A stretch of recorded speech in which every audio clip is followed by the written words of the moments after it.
Vamos embora, que esperar não é saber. Quem sabe faz a hora, não espera acontecer. Apesar de você, amanhã há de ser outro dia. Pai, afasta de mim esse cálice, Pai. Afasta de mim esse cálice de vinho tinto de sangue. Olá, meus queridos, hoje nós vamos falar da ditadura civil-militar a pedido de uma amiga muito querida, Karina, tá? Civil-militar porque parte da sociedade civil apoiou o golpe e todo o processo, tá? É necessário que a gente fale o que estava acontecendo no mundo, para a gente entender o que estava acontecendo aqui no nosso Brasil.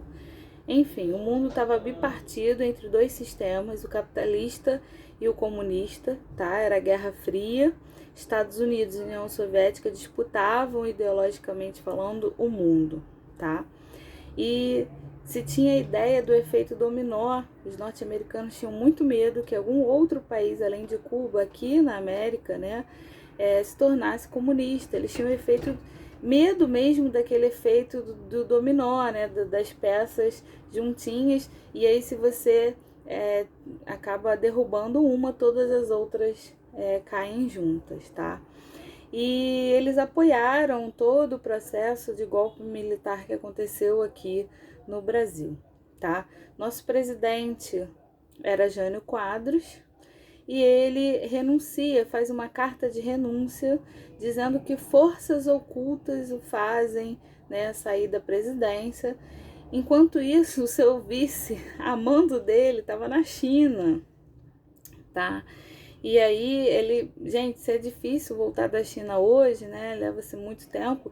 Imagina naquela época, tá? E aí João Goulart sai da China, enfim, vem para o Uruguai, ele não se sente seguro de voltar logo para o Brasil.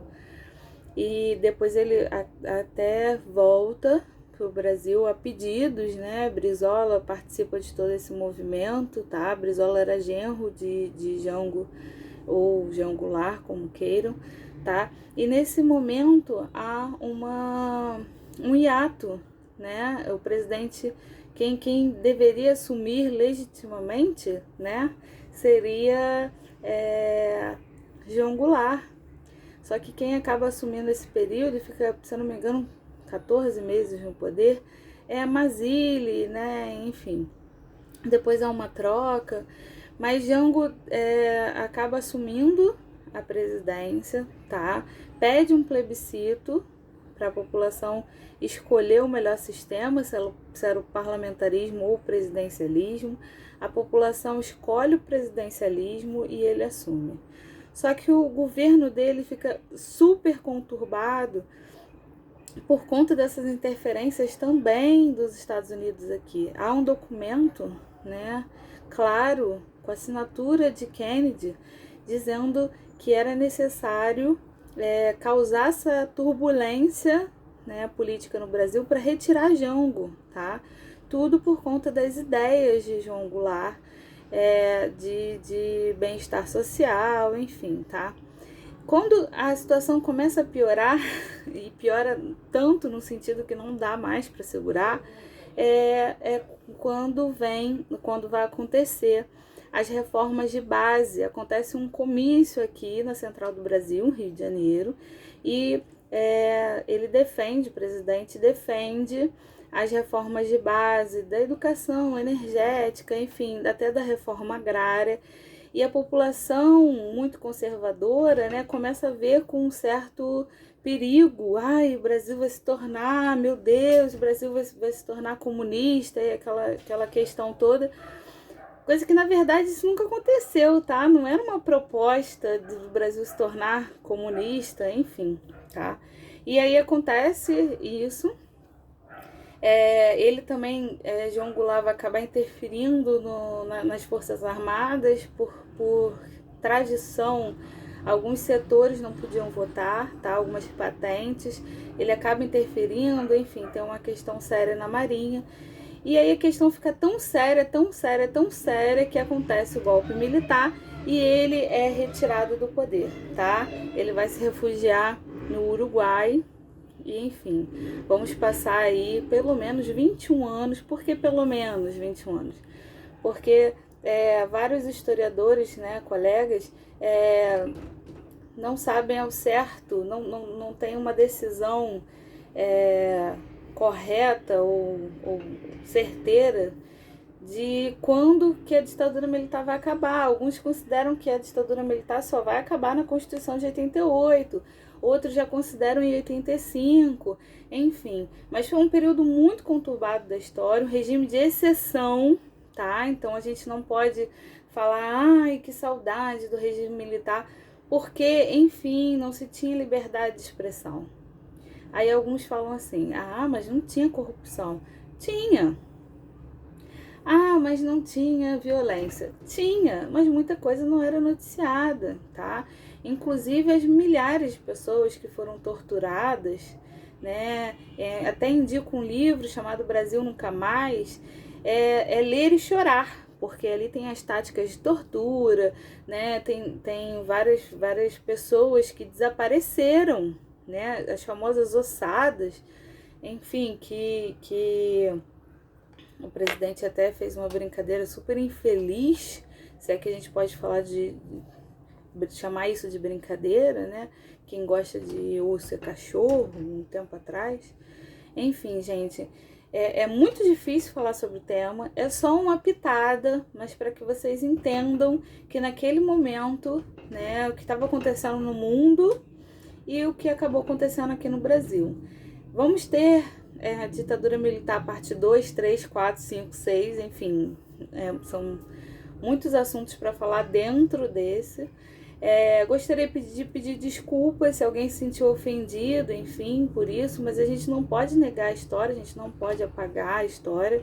Alguns falam que tem que se buscar uma isenção, eu creio nisso, que tem que se buscar uma isenção em sala de aula, deixar o aluno pensar e construir o pensamento, só que eu não posso mentir.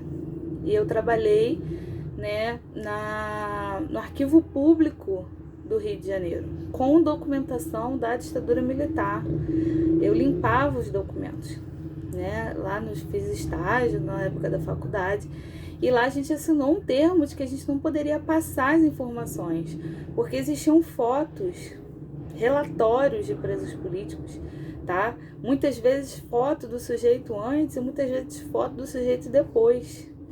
E como muitas pessoas acabaram sobrevivendo a isso, né? Enfim, eu fico até emocionada para falar.